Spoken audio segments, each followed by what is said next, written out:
Olá, meu nome é Gabriel Sontag, sou pastor da Igreja Evangélica Luterana do Brasil. E você está prestes a assistir um vídeo chamado Ser Pastor na Pandemia, que faz parte de um projeto feito para o Facebook neste período de quarentena, onde são trazidos textos de pastores, teólogos e leigos do passado que enfrentaram dificuldades nos seus tempos e tiveram uma contribuição teológica sobre sofrimento e temas que envolvem esses períodos difíceis da humanidade. Nós trazemos para o bate-papo esses textos e começamos com o texto de Lutero. O texto de Lutero, 14 Consolações, que está neste livro. O volume 2 das obras selecionadas de Lutero está em português, um texto das 14 Consolações de 1520, em que Lutero endereça uma carta ao seu grande amigo Frederico da Saxônia. Esses primeiros vídeos que você vai assistir são relacionados a este texto, onde trazemos para um bate-papo o pensamento profundo de Lutero sobre o tema do sofrimento e como também Deus trata com o bem e o mal, Ele nos abençoa. Aproveite esse vídeo. Como o vídeo foi pensado para o Facebook, haverá momentos de interação com as pessoas que estão nos comentários, estão chegando, mas é um momento também de a gente refletir sobre temas importantes neste período de quarentena. Que Deus te abençoe com este conteúdo e que possa também favorecer e ajudá-lo na reflexão teológica neste período de quarentena. Aproveite também para curtir o canal e seguir esse conteúdo trazido com muito carinho para esse período de quarentena, período de pandemia. Que Deus nos abençoe através da sua palavra e também das experiências de nossos irmãos na fé durante o caminhar da história. Aproveite o vídeo. Bom dia a todos! Estamos começando mais um Ser Pastor na Pandemia, mais um momento em que a gente quer conversar. E hoje é um dia interessante, um dia especial dentro dessa primeira leva de estudos, né, de bate-papo. Nós vamos concluir hoje as consolações, as 14 consolações de Lutero, né? Um dia aí bem interessante, que é um fim de um ciclo. Né? Então eu gosto de começar tudo como que a gente faz, todas as lives também comecei assim, começar com uma oração. Em nome do Pai, do Filho e do Espírito Santo. Amém. Querido e bom Deus, nós te louvamos e agradecemos pelo dia de hoje, mais um dia que o Senhor fez, mais um dia que nos deste de presente e que as tuas misericórdias se renovam a cada manhã. Hoje nós temos mais um bate-papo, mais uma conversa entre irmãos na fé, para poder falar hoje de um tema muito bonito, que é a obra redentora de Jesus na cruz e a sua ressurreição. Abençoa esse nosso momento de bate-papo e que possa o teu Espírito Santo também nos acompanhar, nos guiando e conduzindo na tua palavra. Em tuas mãos nos entregamos, cuida de nós em períodos de pandemia e que possamos, Senhor, acima de tudo, não perder a nossa fé no Salvador Jesus. Em nome e por amor dele. Amém. Muito bem.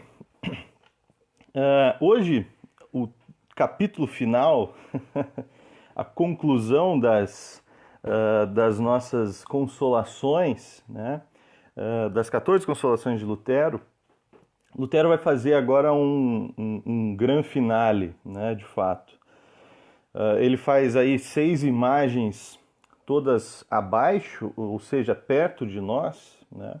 Ele vai falar do bem e o mal dentro de nós, à nossa frente, atrás, embaixo, à direita e à esquerda, e ele conclui falando sobre o bem e o mal acima de nós. Essa é a última dupla, né, o último encaixe de imagens da escolha de Lutero. E Lutero faz esse grande finale mostrando algo que coloca para fora de nós, de uma forma bastante interessante, né? Até aqui, tudo que nós vimos era perto, próximo, até dentro de nós. E agora Lutero vai falar, nas 2 últimas imagens, ele vai falar de algo acima de nós, fora de nós, né? Mas tem uma frase da teologia que eu acho que encaixa aqui, né? É extra nós pro nobis, ou seja, é fora de nós, mas ela é por nós, ela é para nós, né? E é justamente esse o grande ponto de tudo que está acontecendo, tudo que a gente falou das 14 consolações, né? Lutero ele vai pontuar e o final mostra ou amarra tudo, né, na obra de Jesus. Essa é a obra fora de nós, a obra da cruz e da ressurreição. É uma obra fora de nós, ela é em Cristo, mas ela é totalmente por mim e para mim, né? Então essa é a beleza da coisa, né? O grande finale de Lutero é também a principal história, né? Ou ela é, vamos dizer assim, o conteúdo de toda a pregação evangélica e cristã da história. Pelo menos deveria ser em todos os lugares. Mas ela é a notícia perene, a notícia que traz vida, a notícia que dá vida para sempre, né? Então é nesse caminho que Lutero vai concluir. O que faz muito sentido, né? Lutero conclui falando daquilo que dá a todos nós a esperança de vida eterna. Ele fala de uma esperança e de uma vida, né? Talvez alguém gostaria de pensar, iria pensar, né? Porque o nosso discurso, geralmente, de pregação, né? E tem alguns pastores aqui presentes, né? Existem várias formas de pregar, né? E havia aqueles que talvez ouviram isso em tempo de seminário, que a gente começa falando do pecado e o sermão termina no céu. Talvez quem deu essa dica no tempo de seminário era um leitor de Lutero, com certeza era, né? Lutero faz mais ou menos esse estilo, né? Eu começo falando de terra, de vida aqui, e a conclusão é céu, né? Mas hoje em dia também existe, né, muitos que acreditam que a pregação deveria ter um outro caminho, né? Um caminho que deveria ser assim: eu falo de pecado, eu falo de céu, de salvação, mas eu concluo falando de vida aqui, né? E aí eu concluo falando de um caminho, o caminho do amor, né? Eu concluo falando do amor que caminha, né,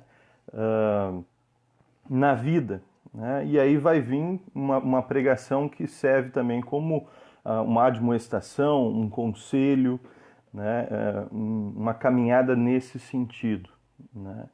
Então a gente talvez teria essas duas ideias aqui na pregação.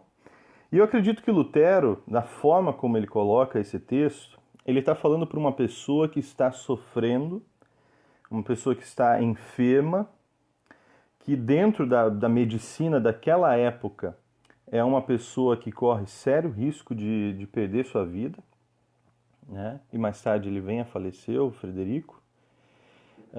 E Lutero não deixa de pontuar esse primeiro ponto que eu mencionei, terminando no céu, terminando em ressurreição, né? Ao mesmo tempo, essa linguagem de ressurreição de Lutero, ela também tem um grande conselho para a vida, né? E depois, no final dessas duas imagens, eu quero falar um pouquinho sobre teologia da cruz, bem breve, né? Até porque teologia da cruz daria um estudo bem maior, né? Mas a teologia da cruz, ela não deixa de ser um caminho, né? Observando a morte e ressurreição de Jesus na nossa vida, não deixa de nos guiar também num caminho, né? Onde também há o amor, né? Então a gente tem aí esses dois pontos, né? Muito bem, deixa eu dar um bom dia aí para quem entrou, né? Tem umas pessoas entraram. Everton Figura entrou, Martinho Alba, sejam bem-vindos. Reinaldo Littke, seja bem-vindo, pastor. Yuri Teres, seja bem-vindo. Pastor William Evaldo, seja bem-vindo, né? Monique Horst, lá de Imbituva, seja bem-vinda também. Pastor Danilo Fá, meu colega aqui, entrou e também comentou que a imagem sumiu, né? Alguém confirma para mim se foi só talvez um problema no computador ou no celular do pastor Danilo, ou se a imagem sumiu para todos, né? Se alguém confirmar essa notícia para mim, daí eu vejo o que eu faço aqui, reinicio a live. A princípio está tudo funcionando aqui, né? Alguém me põe no comentário aí, daí eu já dou continuidade, né? Mas um bom dia a todos vocês, é um prazer ter a companhia de todos, né? Eu não li aqui ainda o comentário do Harley Toderk, bom dia, abraços, né, do Rio Grande do Sul, um abraço aí para o Harley, né? E o Thiago e a Poliana confirmaram que tá ok, beleza então, damos continuidade, talvez o computador do pastor Danilo não tá com a internet, deve ter caído. Muito bem, queridos, voltou, que bom, pastor. Pastor Danilo, para quem não conhece, é meu colega de congregação aqui, a gente trabalha junto, eu, ele e o pastor Martinho, né? Trabalha aqui em conjunto, né? Cláudio falou que eu estou aparecendo feio como sempre, né? Fazer o quê? Fazer o quê, né? Nem todo mundo nasce bonito assim igual vocês, né? Tem que ir lidando assim mesmo. Gente, damos continuidade e vamos começar com as imagens, tá? A primeira imagem, ela é o mal superior, né? Ou o mal acima de nós, como Lutero coloca sempre em dois nomes, né? O mal superior, eu já dei mais ou menos a dica, né? Ele vai olhar para cima e vai ver, na verdade, Cristo crucificado. Essa é a imagem, né? A imagem de Cristo na cruz, né? Então a imagem de Cristo na cruz é o grande ponto aqui, né? Jesus Cristo crucificado, né? E Lutero vai começar essa discussão do Cristo crucificado, de Cristo como o cabeça de todos os santos, o príncipe de todos os sofredores, né? E ele vai fazer algumas citações de cânticos, o que é muito interessante, né? Para quem estuda teologia e vê um pouco dos mais antigos, né? Antes de Lutero, principalmente, né? Bem antigos, né? Nós temos ali um grupo muito grande de pessoas que estudou e que fez assim grandes análises ou grandes caminhadas no texto de Cânticos, né? É interessante para nós porque Cânticos hoje, né, no discurso e na conversa atual, Cânticos não é um livro assim tão utilizado, né? Eu particularmente não me lembro se já preguei sobre Cânticos, né? Não é um livro muito usado. Mas Lutero ele faz um uso muito grande de Cânticos porque ele vê a imagem, né? Para quem nunca leu Cânticos, é um livro poético, né? E ele tem uma linguagem de um casal, né? Um noivo e uma noiva, né? E eles têm assim uma linguagem muito poética, muito bonita, né? Eles colocam o amor um pelo outro, né? E Lutero, nesse período em específico, Lutero vai fazer imagens para falar de igreja e falar da obra de Deus, imagens muito próprias, né, desta linguagem de casamento, né? Lutero vai falar, por exemplo, no texto da Liberdade Cristã, se não me engano, ele vai falar da feliz troca, né? O que é a feliz troca? Ele vai falar da imagem do noivo, né, um noivo bonito, perfeito, né, que é Cristo, né? Do outro lado, ele vai colocar a imagem da noiva. E a noiva, como Lutero pinta essa imagem, ela não é bela. A noiva, muito pelo contrário, ele fala, inclusive, que essa noiva de Cristo, ela é também, ele fala em uma linguagem como se ela fosse uma prostituta, ele fala, a tradução do português ficou muito contida, né? Fala de meretriz, né? Mas ela é suja, ela é pobre, ela é prostituta, ou seja, ela procura outros deuses nesse sentido, né? E Jesus é aquele que acolhe essa mendiga e a transforma numa noiva perfeita, e ele toma tudo que é dela para ele e ele dá tudo que é dele para ela. E aí está nessa feliz troca, né? Então a imagem de Cristo com a igreja não é bela para receber o noivo, ou a igreja e o noivo não são iguais. Eles vão se tornar perfeitos, os dois, a partir da ação do noivo, né?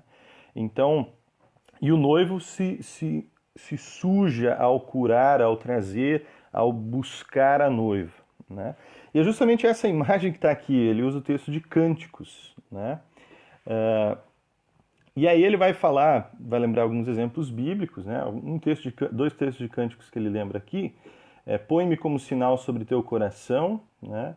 E como marca em teu braço, né? O sangue desse cordeiro pintado na soleira, lembrando o texto das 10 pragas no Egito, em que o sangue do cordeiro era a marca, né? Onde é que o anjo executor não iria passar, né? A noiva é louvada porque seu cabelo é como a púrpura do rei, né? Isso é, ao ser contemplado ele fica vermelho por causa da lembrança da paixão de Cristo, né? Mais uma referência a Cânticos 7 aqui, né? Depois agora vem uma palavra: seus lábios são como lírios que destilam a primeira mirra, né? E é nessa linguagem de mirra, né, que ele vai usar esses exemplos bíblicos para falar, né, do que é essa obra do noivo, o que é essa obra de Cristo, o que é essa mirra, né? E ele vai falar algo muito bonito. Ele fala assim: esses lábios puríssimos e dulcíssimos têm o poder de fazer doce, bela, pura e aceitável a morte mais amarga, que como a primeira mirra tira de uma só vez a podridão do pecado. Então aqui vem essa imagem inicial, né, de um noivo e uma noiva, e que Cristo é esse crucificado, porém mesmo crucificado em lugar de, né, mesmo carregando toda essa impureza da noiva para si, os seus lábios têm poder de destilar mirra. Mirra é um perfume, né?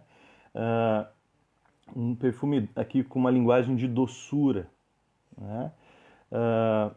E essa doçura que aparece aqui, ela tem uma ligação muito grande com a situação da morte. Ou seja, né, aqui nós vamos ver a doçura de Cristo caindo por cima da podridão, da coisa, usando a linguagem do perfume, de uma coisa fedorenta fica cheirosa, de uma coisa amarga fica doce. Esse é o poder dessa mirra que sai dos lábios puríssimos de Cristo. E essa linguagem é muito bonita, né? Ela fala muito de uma questão toda, né, que agora Lutero vai discorrer sobre isso, né, essa beleza da obra de Cristo na cruz como um momento feio, horroroso, né, terrível, mas que ao mesmo tempo é um momento de profunda beleza, é um momento de uma profunda misericórdia de Deus. Aí ele continua fazendo uma pergunta. Lutero ele tem uma linguagem muito didática, né? Como acontecerá isso? Como ele vai tirar, como que Cristo coloca essa mirra na nossa vida, e torna doce o nosso amargor, né? Ao ouvires que Jesus Cristo, Filho de Deus, consagrou e santificou todos os sofrimentos, inclusive a própria morte, com seu santíssimo contato, que bendisse a maldição, glorificou a ignomínia e enriqueceu a pobreza, de sorte que a morte tem que ser a porta para a vida. Olha isso. A maldição deu origem à bendição, a ignomínia, a mãe da glória, né? Então, olha só o que Lutero está falando, né?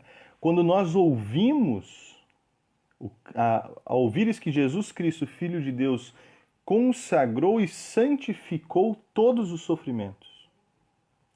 A obra de Cristo na cruz santifica todo o tipo de sofrimento que nós podemos viver e passar. Como é que Cristo faz isso? Pelo seu contato, pelo seu toque, né? Ele transformou a morte numa escrava da vida. A morte já não é mais o nosso medo, mas o nosso desejo.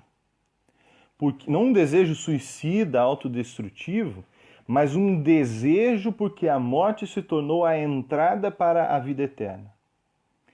Tamanho poder que a obra de Cristo na cruz teve. Ao olhar para a cruz, nós vemos a morte, a nossa condenação, mas nós também vemos a porta sendo aberta. Jesus é a porta, né, numa linguagem que ele usa junto com o texto do Bom Pastor. Ali nós vemos a porta do céu. É uma porta feia, de uma certa forma, né? Mas ela é a entrada para a vida. Né? E justamente isso, ele vai agora intensificar esse assunto do tato. Né? Ou seja, ele vai dizer assim, é com o toque de Jesus. Eu falei numa outra live assim que tudo que Jesus põe à mão se torna uma bênção, mesmo que seja um sofrimento. Aqui é só um elevar desse diálogo. Né? Porque, e aqui eu quero fazer uma pausa para a gente entender algumas outras coisas. Né? No ministério de Jesus, né, a gente vai ver diversos momentos em que Jesus está junto de pessoas pecadoras, né, e vai estar junto de pessoas doentes. Né? Pecadoras aqui é porque o texto ressalta um pecado, né, e muitas pessoas doentes. Né? Por exemplo, um texto em que ele usa uma parábola vai ajudar a gente a entender isso. Né? A parábola do bom samaritano, nós vemos uma questão de pureza e impureza muito forte naquele diálogo. Nós vamos ver ali um homem, um samaritano, inimigo dos judeus, né? Uma questão histórica, uma rixa histórica. E esse samaritano vai apanhar de bandidos e ele vai estar como se estivesse morto à beira do caminho. E vão passar duas lideranças religiosas, né? Desculpa, a pessoa que está ali não é samaritano, né? Samaritano é quem vem por último, desculpe. Mas a questão é que essa pessoa, ela está abandonada à beira do caminho, está machucada, e vem dois líderes religiosos, e eles dão um passo para o outro lado e desviam. Porque eram lideranças que, se tivessem contato, caso ele estivesse morto, tivessem contato com um corpo morto, eles se tornariam impuros. Né? Outra questão, né? Pessoas com doenças, algumas doenças, as pessoas não poderiam entrar no templo. Né?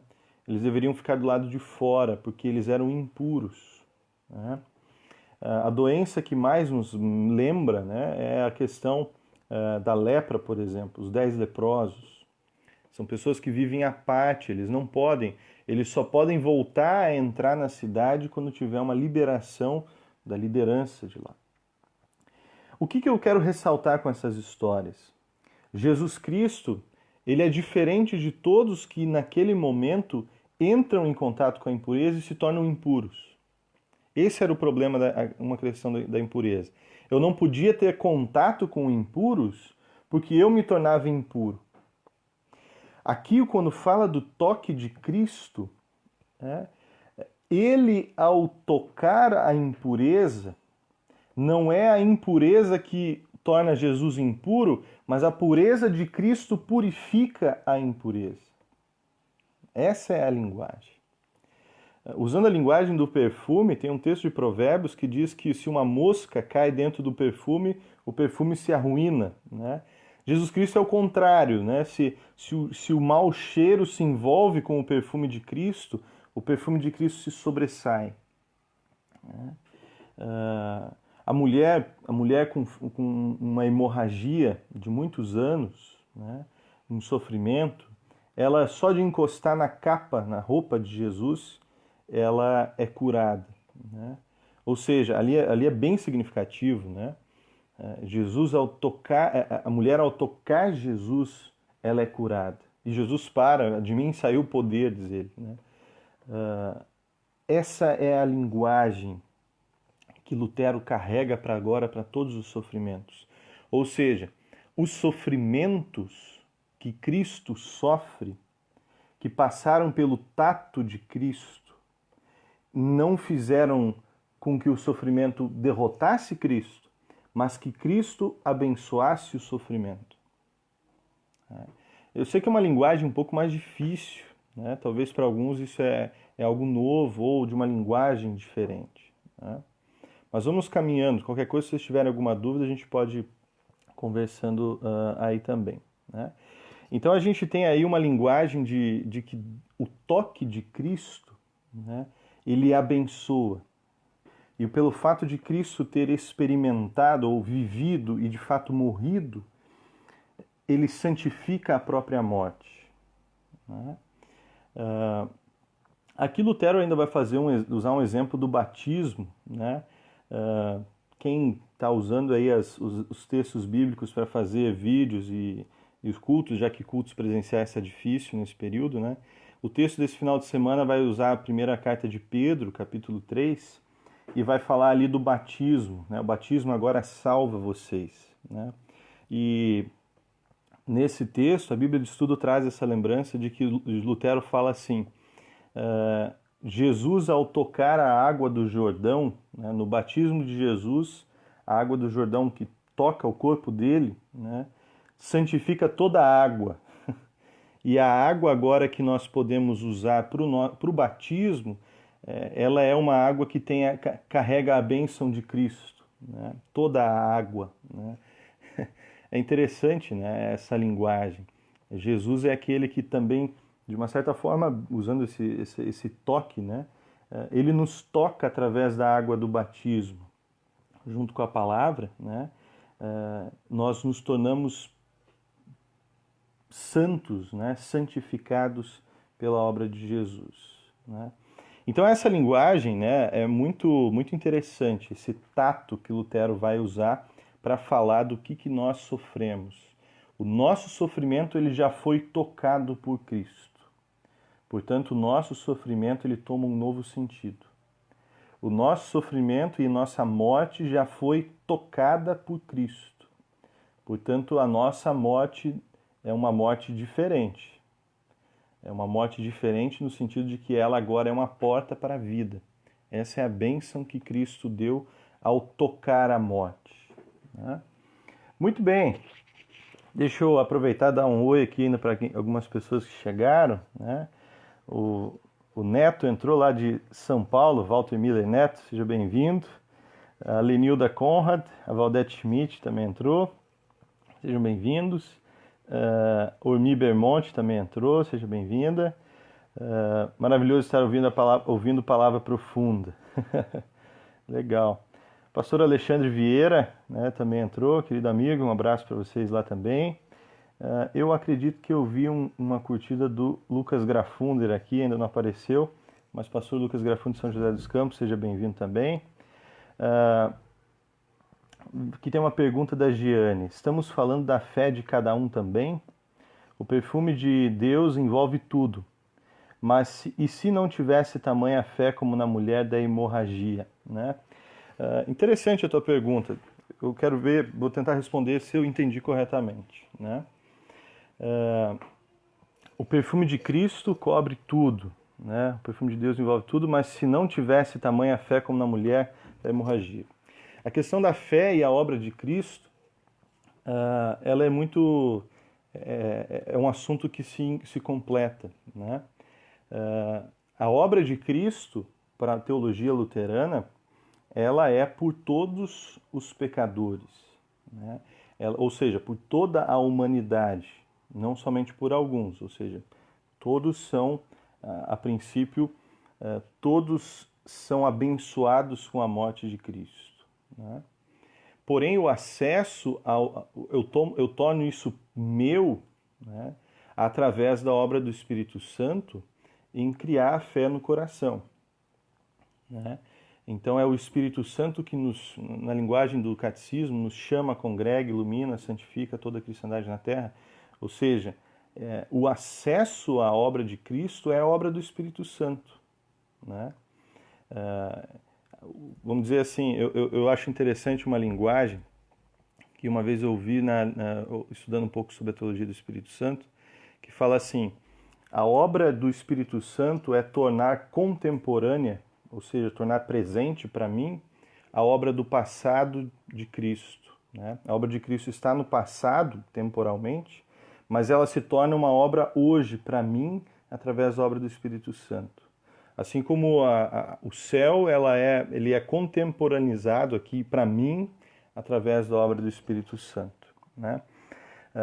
De fato, né, ali a mulher creu em Jesus, né? Havia confiança. Na teologia luterana, nós confessamos que a obra de crer, ela pertence à obra do Espírito Santo. Né? Eu gosto de dizer assim, por mais que para nós, né, nós assentimos como se fosse uma decisão nossa. Né? Às vezes aparece algumas igrejas usam essa linguagem, né, o que é um pouco diferente da nossa, mas vamos dizer assim: eu aceitei Jesus. Né? Esse aceitar de Jesus é obra de Cristo, é obra do Espírito Santo. Né? Então, de fato, a mulher creu em Jesus. Né? E Jesus até diz em outros textos, né, não se viu fé como essa no povo de Israel. Né? Às vezes tem pessoas que são fora do povo de Israel que têm uma confiança em Jesus maior do que aqueles que estão ali junto com Jesus e vão inclusive crucificá-lo. Né? Mas é mais ou menos nesse caminho. Né? Qualquer coisa a gente pode conversar mais também. Vamos à continuidade. Né? Lutero vai usar uma próxima imagem aqui agora. Olhei o relógio, agora deixa eu terminar essa parte aqui do mal superior. Né? Aqui a gente vê a morte, ela é igual à serpente de bronze. Lutero gosta muito de falar sobre morte e citar esse texto. Quem já leu o texto de Lutero, uma pregação sobre uma contemplação da morte de Cristo, eu não lembro bem o título, né? Eu li ele numa outra tradução, mas o sermão sobre morte de Lutero, né, tem dois muito conhecidos. Ele vai usar a imagem da serpente de bronze nos dois, né? Uma imagem muito forte para Lutero, que é uma imagem lembrada, inclusive, né, antes daquele texto conhecido de João 3,16, a linguagem que vem antes, né, que Jesus deve ser elevado como foi a serpente de bronze, mais ou menos nesse sentido. A serpente de bronze para Lutero ela é característica aqui. Né? Para agora, Lutero falou da morte de Jesus na cruz, falou do toque de Cristo, e agora ele vai falar do que é essa morte para nós. Né? A morte do cristão deve ser considerada igual à serpente de bronze de Moisés, que ainda preserva o aspecto de serpente em todos os sentidos, mas é totalmente sem vida, sem movimento, sem veneno, sem mordida. Assim, aos olhos dos ignorantes, os justos parecem morrer, no entanto, estão em paz. Somos semelhantes aos que morrem e, exteriormente, nossa morte não é diferente dos outros. A realidade, porém, é outra, pois para nós a morte está morta. Aqui é um ponto interessante, que agora ele vai falar da nossa morte. Né? Lutero vai falar da morte da qual nós passamos, e ele vai falar numa linguagem assim, da serpente de bronze. Ela tem a imagem de uma serpente, ela tem o terror, ela preserva o aspecto em todos os sentidos, mas ela é sem vida.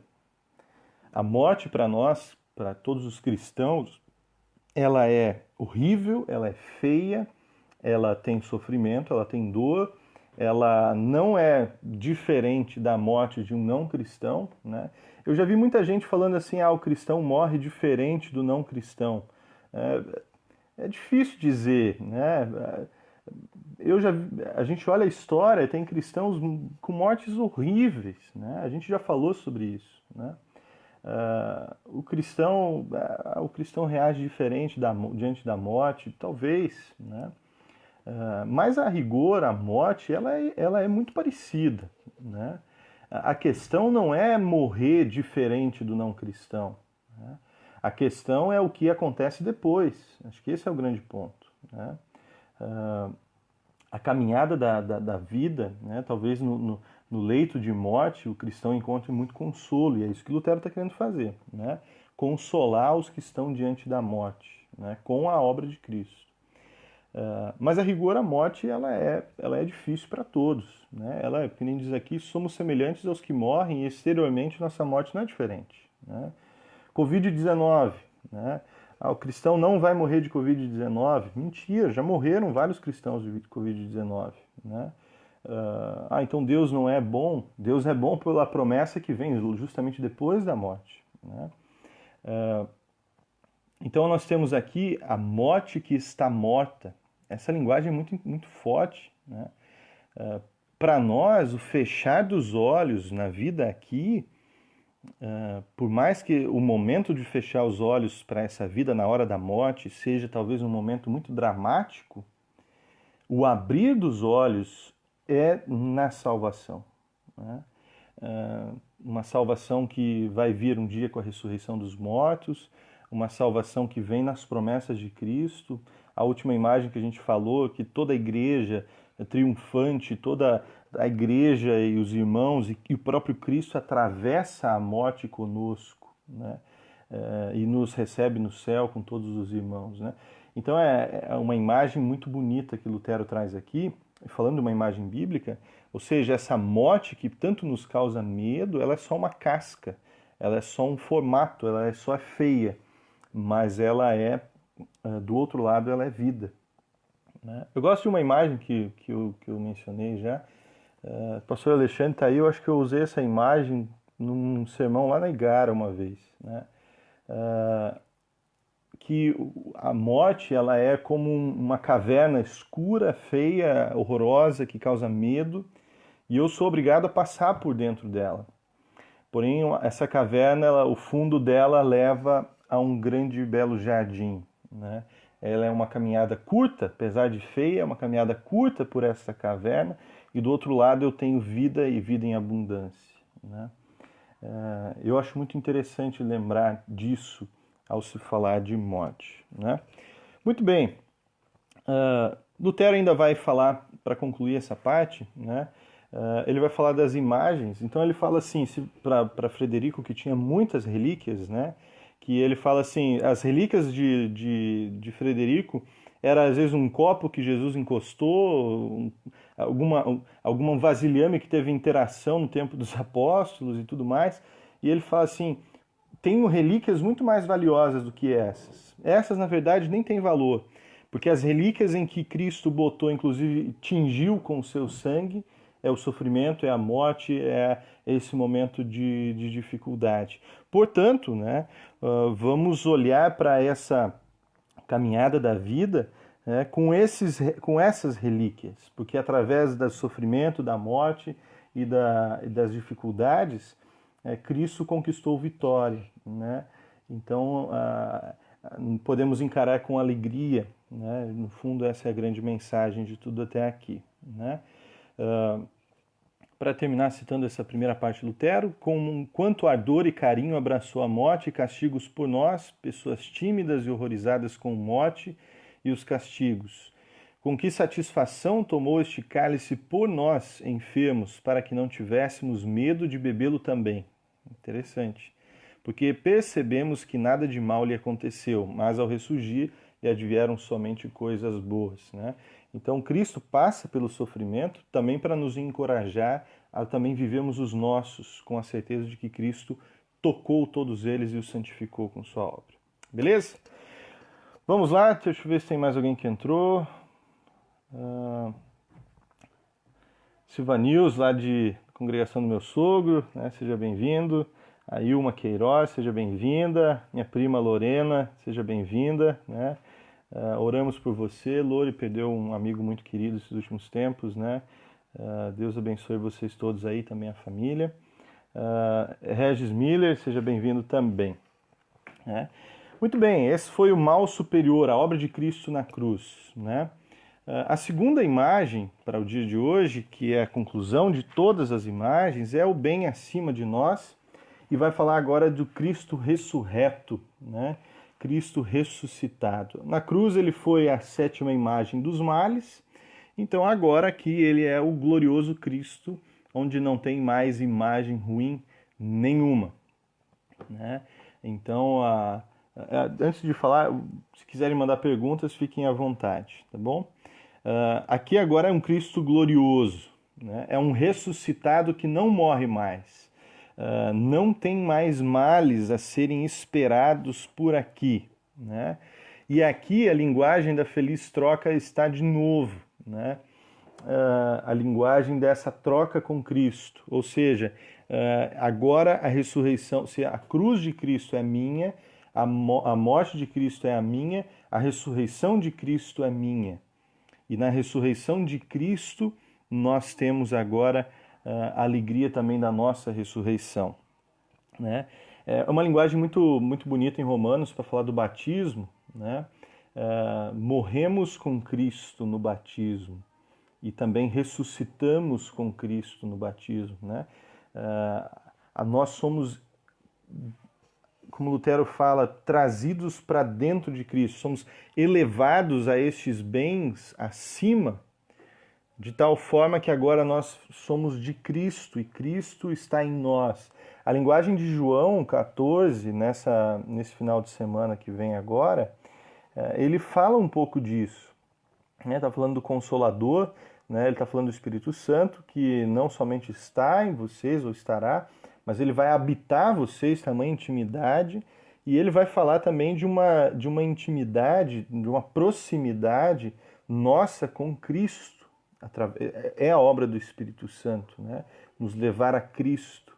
E nós somos conectados com Cristo. Eu gosto de dizer que a nossa história se entrelaça com a história de Cristo pela obra do Espírito Santo, né? Aqui nossa vida está tão entrelaçada com Cristo que nós também temos a sua ressurreição. E agora todos os bens de Cristo são nossos, são nos dados a nós, né? Aqui é uma bênção da mais gigantesca, né? Ontem, pensando sobre esse texto todo, eu estava até pensando assim, é muito fácil talvez a gente conseguir ir fundo para falar com alguém sobre pecado, porque parece muito tangível, né? Parece muito... pecado é uma coisa que a gente vê, é uma coisa que a gente faz, é uma coisa que está no jornal toda semana, né? Agora, a obra de Cristo na cruz e as bênçãos da ressurreição, elas são tão maravilhosas que é difícil encontrar palavras para conseguir descrever. Parece que nenhuma palavra contém todo o sentido da beleza das promessas de Cristo, né? Quando estudamos uma vez Apocalipse, né, com o professor Linden, ele comentou que, falando do novo céu e da nova terra, João, ao escrever Apocalipse, ele não tem palavras que conseguem descrever o que ele está vendo, e ele usa as coisas mais belas do contexto dele. Ele vai falar de pérolas, ele vai falar de pedras preciosas, como para tentar retratar um pouco da beleza do que ele está vendo da Nova Jerusalém, né? Parece que aqui, e Lutero reconhece isso, ele vai falar, a obra de Cristo e as bênçãos que ele tem para nos dar são tão gigantescas, são tão maravilhosas, que aí ele lembra o texto de José, de Jacó e José, quando descobrem então que José está vivo, se tornou governador, né, do Egito. Ele administrava coisas muito importantes no Egito, e o pai dele, os filhos tinham mentido, ele acreditava que o filho dele tinha morrido. E ele resiste em acreditar que José está vivo, Jacó, que depois o nome dele vai ser Israel. Ele resiste até que vê os cavalos, os carros, então, que mostram então a realidade. Depois ele vai ver o próprio José. Lutero tenta trazer esses bens inestimáveis, né? Nós não conseguimos ousar crer nisso. Lutero diz assim, esses são bens inestimáveis, de sorte que a mente humana só com dificuldade ousa crer que lhes sejam dados. Ele vai dar o exemplo de Jacó, né? Eu sou pecador, mas ando em sua justiça que me foi dado. Então aqui agora ele começa a lembrar o que me foi dado em Cristo. Sou pecador, mas ando em sua justiça que me foi dada. Sou imundo, mas a minha santificação é sua santidade, na qual ando de modo agradável. Eu sou estulto, mas sua sabedoria me conduz. Sou condenável, mas sua liberdade é minha redenção. Um carro seguríssimo, né? Que ele usa o exemplo de Jacó e José. Assim, sendo cristão, desde que creia nisso, não pode gloriar-se de outra forma dos méritos de Cristo e de todos os seus bens do que como se ele próprio os tivesse feito. E são seus próprios ao tal ponto que já ousa esperar em segurança o juízo de Deus, que de outro modo é insuportável. Então, assim, nós estamos tão apropriados, nos apropriamos tão profundamente da obra de Cristo, que nós podemos esperar o juízo agora, né? O juízo de Deus, o juízo final poderia ser hoje, né? De outra forma, nós iríamos querer espichar o tempo até chegar no juízo. Porque o juízo é perigoso para mim. Eu sou pecador, eu não quero ver o juízo. Lutero tinha um pouco disso, né? De um lado ele queria morrer porque ele não queria pecar mais, mas por outro, no tempo que ele acreditava em que a salvação era por obras, ele não conseguia se sentir satisfeito, ele queria que o juízo fosse o mais longe possível. Mas a partir do momento que ele vê que a obra de Cristo é minha, que Cristo morre, que nem a gente falou no início, fora de nós, por nós, o juízo pode ser agora. Eu posso morrer agora, né? A gente usa essa linguagem, inclusive no culto, né? Os meus olhos já viram a tua salvação. No fundo, a gente canta isso depois da Santa Ceia, pois os meus olhos já viram a tua salvação. No fundo, né, da realidade, o final do culto pode ser o final da nossa vida, né? O final do culto, ele é a aproximação do fim da nossa vida aqui com a entrada na vida eterna, né? O culto, nós podemos dizer, os meus olhos já viram a tua salvação. Ao ver a salvação e me apropriar dela, não há nada mais a ser esperado, né? Usando essa linguagem para Frederico, você está com Cristo. Você está morrendo, mas você está com Cristo. Então deseja essa morte, fica tranquilo nessa morte, porque você está vivendo o que na verdade é o anseio de toda a criação. A criação geme aguardando a revelação dos filhos de Deus. Nossa, essa linguagem de Paulo é linda, né? Vem, Senhor Jesus, né? Maranata, que é o termo, né? Vem logo, né? Tem pressa em me socorrer, né? Porque eu quero abraçar o juízo. Para mim não é juízo, o juízo para mim é bênção, né? Porque Cristo morreu por mim e suas obras me trazem para dentro dele, né? Que linguagem maravilhosa, né? Estamos preparados para o juízo, né? Ele cita 1 Coríntios 15, que fala da ressurreição, e diz assim: onde está a morte a tua vitória? Onde está a morte o teu aguilhão? Isto é, o pecado. Pois o aguilhão da morte é o pecado e a força do pecado é a lei. Graças a Deus, porém, que nos deu a vitória por meio de Jesus Cristo, nosso Senhor. Esse texto é maravilhoso, né? Ele nos abraça, né? Podemos receber o juízo agora, tamanha a obra de Cristo, né? Aí Lutero ainda vai falar assim: nós somos elevados acima, a obra de Cristo nos eleva acima dos males que nós vivemos, que são os outros 6 males que a gente falou, e ela chega inclusive a elevar-nos acima dos nossos bens, né? Os meus bens, a gente fala que eu não levo nada para outra, eu não levo nada dessa vida para adiante, né? Dessa vida nada se leva, nem a roupa do corpo, né? E nem os bens dessa vida se levam, porque o que importa é sentar sobre os bens de Cristo. Estamos assentados em lugares celestiais, um lugar que não é nosso, não pertence a nós, não foi conquistado por nós, não foi fabricado por nós, mas nós somos sentados ali. Os lugares celestiais, esse é o lugar que Cristo nos senta, né? Já nessa vida, com a promessa, com a alegria, com a salvação real e também com um olhar para o futuro na esperança da salvação, né? Sentamos em bens alheios, sentamos nos bens de Cristo. Deles nós nos apossamos. não numa posse conquistada, mas numa posse entregue.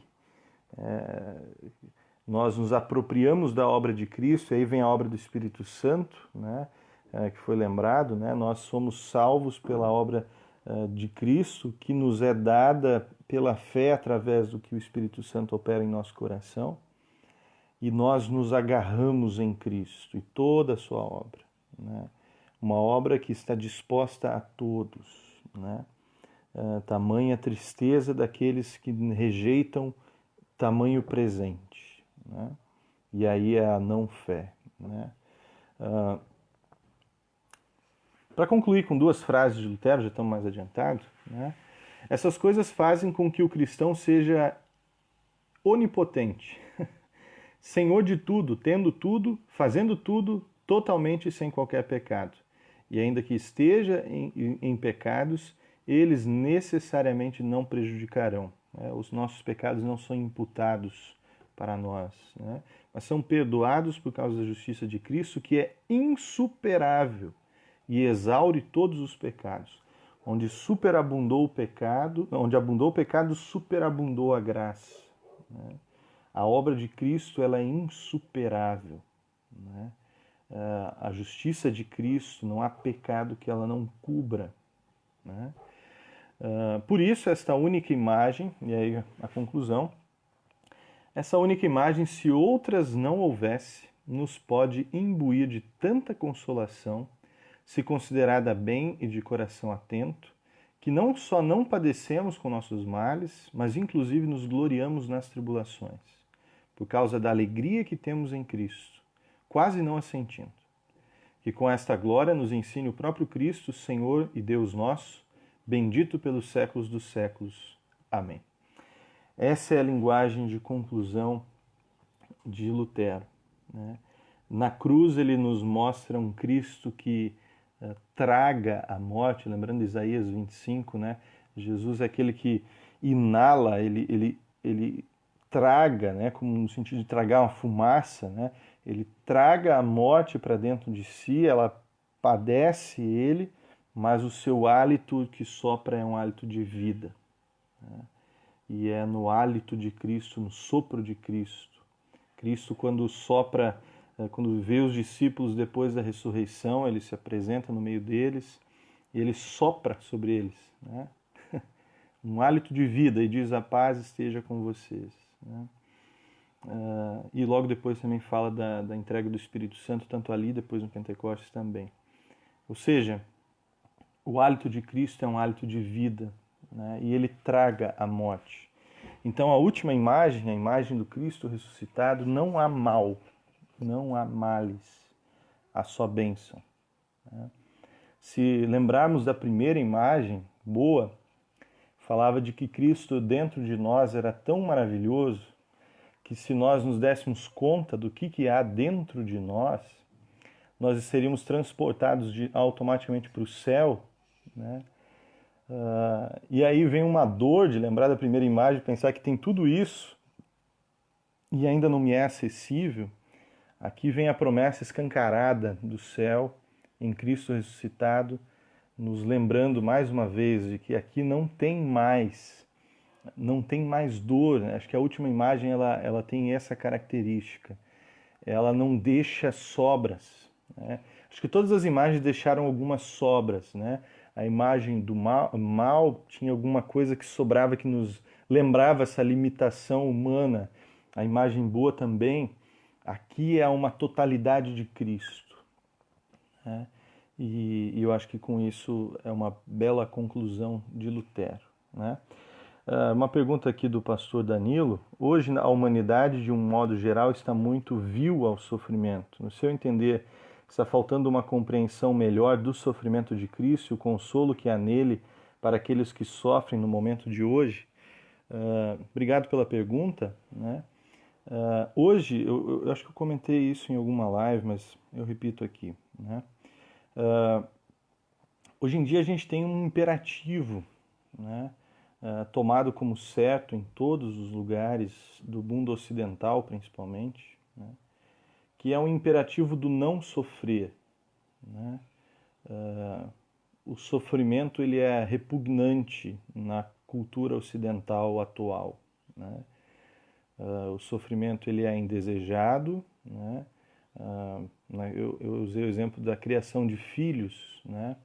Pais que sofreram muito agora não deixam os filhos passarem por nenhum tipo de sofrimento, e os pais não se dão conta que eles foram formados, eles foram lapidados pelos sofrimentos que os tornaram quem são, e que agora eles deixam seus filhos como diamantes brutos eternos, né? E bruto é bruto, né? Olhando de um aspecto, né? De outro, a gente tem imperativos muito grandes do não sofrer, né? Eu lembro de um livro que eu li, ele está até por aqui, né? Morte e Desenvolvimento Humano, né? De Maria Júlia Kovacs. É uma professora da USP, né? Que criou uma disciplina sobre morte no curso de psicologia da USP. E na análise dela, quando ela fala sobre como nós, na cultura, visualizamos a morte, ela fala que a gente teve uma mudança muito grande, a gente excluiu a morte da nossa realidade de vida, né? A gente colocou a morte num escanteio e a gente maquia o defunto, ele é maquiado, ele é limpo, ele é embelezado para parecer que está dormindo. Ele não morre em casa, ele morre no hospital, ele morre distante, num lugar neutro, ele só é trazido com a imagem do sono, né? E com isso ela está dizendo assim, com isso se perdeu a noção importante no âmbito da psicologia, se perdeu a noção de que morte faz parte. Ela fala de morte e desenvolvimento humano. O ser humano precisa ter essa comunicação com a finitude para o seu bem, né? Aí a sua pergunta, né, faltando uma compreensão melhor do sofrimento de Cristo e o consolo que há nele, sim, né? Por quê? Porque uma sociedade que você não pode ver nem a morte do pai, o pai não morreu, o pai virou uma estrelinha, a criança é enganada às vezes, né, na questão da morte, né?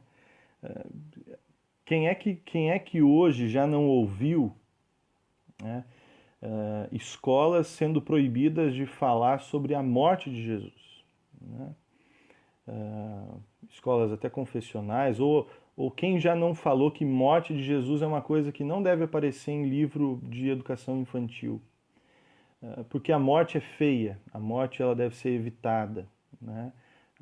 Cristo para muitas crianças, a imagem do Cristo crucificado é uma imagem muito tardia na vida, né? O que nós perdemos com isso? Segundo Lutero, nós perdemos a contemplação da coisa mais importante, né? Precisamos de ver Cristo sofrer e me apropriar daquela imagem, porque aquela imagem é o meu sofrimento, né? É uma realidade que, quanto mais nós negamos a existência do sofrimento e a realidade da morte, menos preparados estamos para ela, né?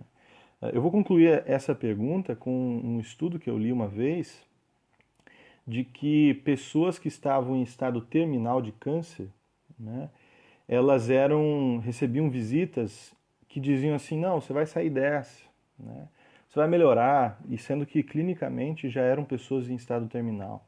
Você não pode perder o pensamento positivo e tal. E o testemunho de algumas enfermeiras e pessoas que acompanhavam essas pessoas era de uma angústia muito grande, porque eles não estavam se preparando para o fim. Eles estavam vivendo ilusões e quando o fim estava por chegar, batia um desespero, né? E aí a importância de se falar, né? E é isso que Lutero está falando com uma pessoa em estado terminal. Ele está dizendo assim, ó, morte vai acontecer. Ela existe, mas ela é uma morte com Cristo. Ela é tão bela em Cristo que você pode até desejá-la e viver esse momento consolado, né? Então acho que essa importância de se ver a realidade das coisas. Nós estamos criando um mundo iludido, né? Estamos criando um mundo que vive muito sofrimento, mas não quer falar sobre ele, não quer viver sobre, experimentar o que é entender isso, né? E aí, não é à toa que vivemos um mundo que tanto não quer sofrer e um mundo que nunca esteve tão depressivo, né? Acho que é uma forma de pensar isso aí. Obrigado pela pergunta, né? Gente, eu falei que eu queria concluir com teologia da cruz, e eu acho que eu já falei um pouco sobre isso tudo, né? No fundo, tudo isso que a gente viu aqui em Lutero, Lutero vai desenvolver numa teologia da cruz, que ele vai dizer, né? Então, para quem está assistindo hoje talvez pela primeira vez e quiser voltar e assistir todos, né? A teologia da cruz, ela é isso que nós estamos falando. É se apropriar da cruz, tomar a minha cruz, tomar a obra de Cristo na cruz por mim. E aí eu tenho uma frase desse livro que eu já usei em outros momentos, né, que ele fala das 14 consolações, e agora ele fala um pouquinho da teologia da cruz. Pelo fato de termos recebido a Cristo como nosso Salvador, também devemos tomá-lo como exemplo e segui-lo no nosso sofrimento. Não sofremos para ser salvos pelo sofrimento ou para encontrar algum mérito nele, a fim de obter determinada posição diante de Deus. Sofremos à semelhança de Cristo para que possamos ser conformados nele. No entanto, não deve tratar-se do tipo de sofrimento auto-infligido, como fazem os fanáticos que buscam sofrer para o seu próprio bem, né? E aqui ele vai falar, né, dessa distinção. A teologia da glória, ela foge da cruz. A teologia da glória, que talvez ela é muito própria desse nosso período atual. Eu nego a cruz, eu não quero ver a cruz, eu não quero ver Cristo na cruz, eu quero ver as glórias. Eu falo de vitória. Jesus Cristo me dá vitória, vitória, vitória, mas eu nunca me lembro como foi essa vitória. Foi na cruz, né?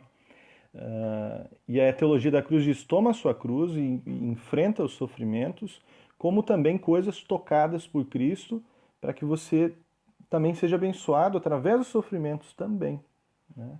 Não são fáceis, não são bons de passar, são amargos, mas eles também são importantes na caminhada de uma vida seguindo a cruz de Jesus, né? Um sofrimento que você não precisa procurar por ele, ele vai vir, né? Portanto, é um encarar do sofrimento, né? A teologia da cruz, ela é o tema que perpassa, o fio vermelho que perpassa todos os escritos de Lutero, né? E também para Lutero é o tema bíblico mais importante, né? Teologia da cruz é reconhecer que a cruz de Jesus é a nossa bênção, é reconhecer que os sofrimentos da vida também estão ali para nos abençoar. Beleza? Essa é a conclusão de um período de 8 semanas, né?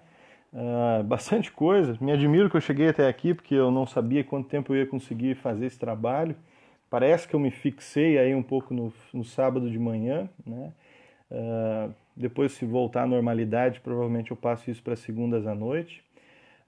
Mas é um prazer estar com vocês, conversando sobre esses temas e trazendo um teólogo como Lutero, né?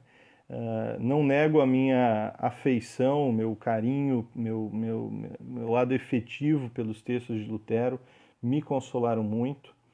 Alguém me perguntou uma vez se eu tenho material de estudo sobre 14 Consolações, e eu acredito que o principal material de estudo das 14 Consolações é reler ele muitos anos. Eu uso 14 Consolações desde os meus primeiros anos de seminário, usei no meu TCC, usei no meu artigo, usei em outros trabalhos, né? Usei em sermões no estágio, reli no estágio, reli agora com vocês, né? Primeira vez que eu faço algo parecido com isso. E as 14 Consolações é um texto do coração, né? E Lutero é um teólogo muito prático, muito ao encontro do sofredor, né?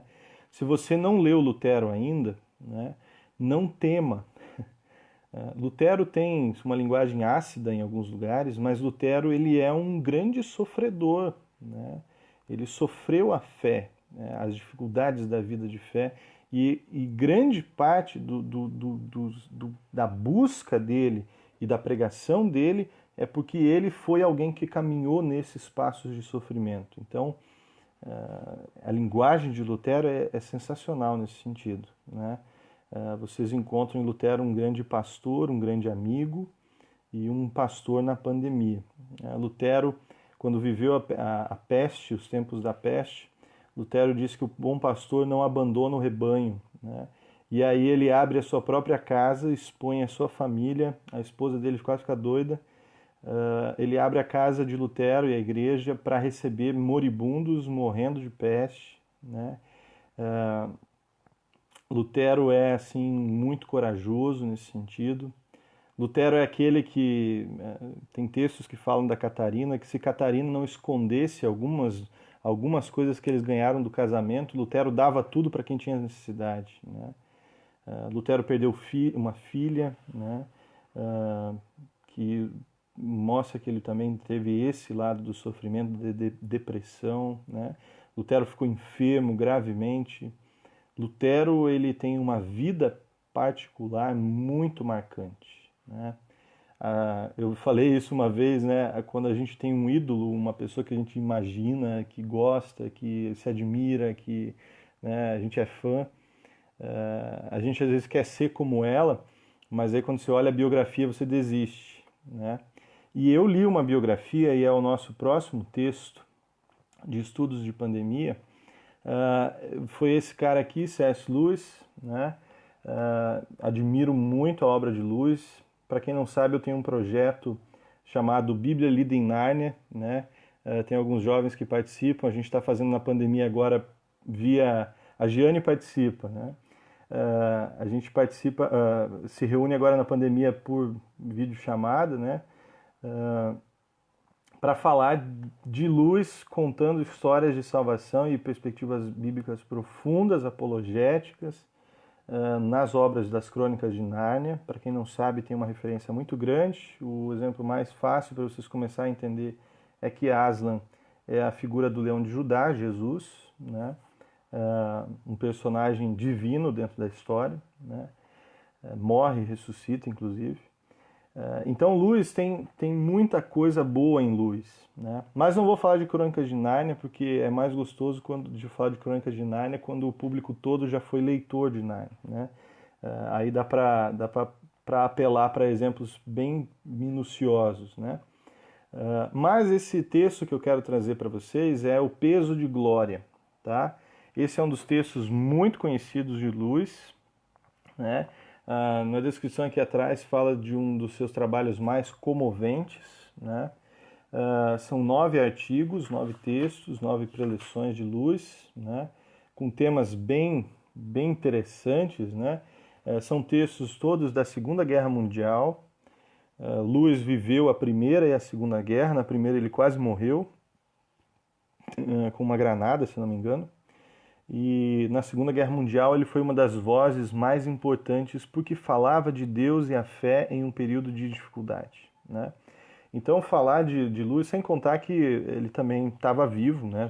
Viveu o período da gripe espanhola, que foi a última grande pandemia, né? Talvez a gente poderia dizer assim. Então Lewis é um grande nome, né? Além de ser um nome do meu coração também. Eu gosto muito de Lewis, né?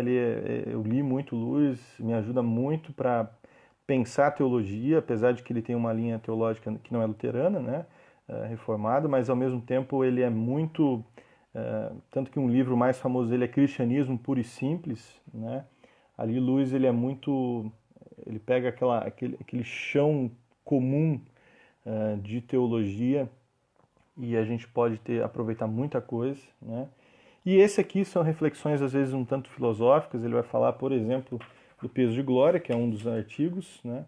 A busca do saber em tempo de guerra, né? Por que não sou pacifista? E aí tem outros textos aqui muito interessantes. Não sei se vou fazer todos, mas pelo menos alguns desses aqui são o nosso cardápio para os próximos estudos. Tá legal? Gente, eu sei que esse tempo é um bate-papo um pouco mais longo, né? Eu sei que é um período assim um trabalho diferente, né? Agradeço também a editora Concorde, me perguntou sobre esse trabalho, também saiu no Mensageiro a última vez, nesse último de maio. Agradeço a oportunidade de falar sobre isso. Me dá muita alegria falar com vocês, né? E também ver o resultado disso na amizade, em conversas depois do vídeo, né? Agradeço essa oportunidade que Deus deu também de a gente poder estar aqui. Nós todos, pastores que estão aí também, somos pastores na pandemia e todos vocês agora vivem o que é viver uma pandemia, né? Cada dia a gente vive ela mais intensamente, né? E é importante ter ao nosso lado pessoas que passaram por isso e que viram esperança em meio a um tempo difícil, né? Esperança é a palavra do meio da pandemia para mim, né? E acho que para todos deve ser também, né? A gente ter esperança do que vem depois, né? Por isso, a gente continua esse trabalho, não sei até quanto, né? Texto tem muito, né? Mas se vocês gostam e se a gente tem esse bate-papo, dá para a gente continuar aí por um tempo ainda, pelo menos enquanto tiver pandemia, né? Queridos irmãos e irmãs, Deus abençoe a cada um de vocês, obrigado pelo bate-papo, obrigado por quem acompanhou. E fique à vontade para compartilhar, né? A ideia não é grandes visualizações, mas que quem participe se interesse, goste e também compartilhe as experiências aqui. Um forte abraço, Deus abençoe a todos vocês e nos encontramos no próximo sábado, a princípio, com a introdução sobre quem é C.S. Lewis, né? Vou trazer um pouquinho da biografia deles e um pouquinho da história do texto, né? Para a gente começar a caminhar com Lewis agora uns passos. Lewis é bem recente, é do século passado, século XX. Vai ser uma caminhada muito legal. Deus abençoe a cada um de vocês, a gente se encontra por aqui, Ser Pastor na Pandemia. Forte abraço, que Deus abençoe.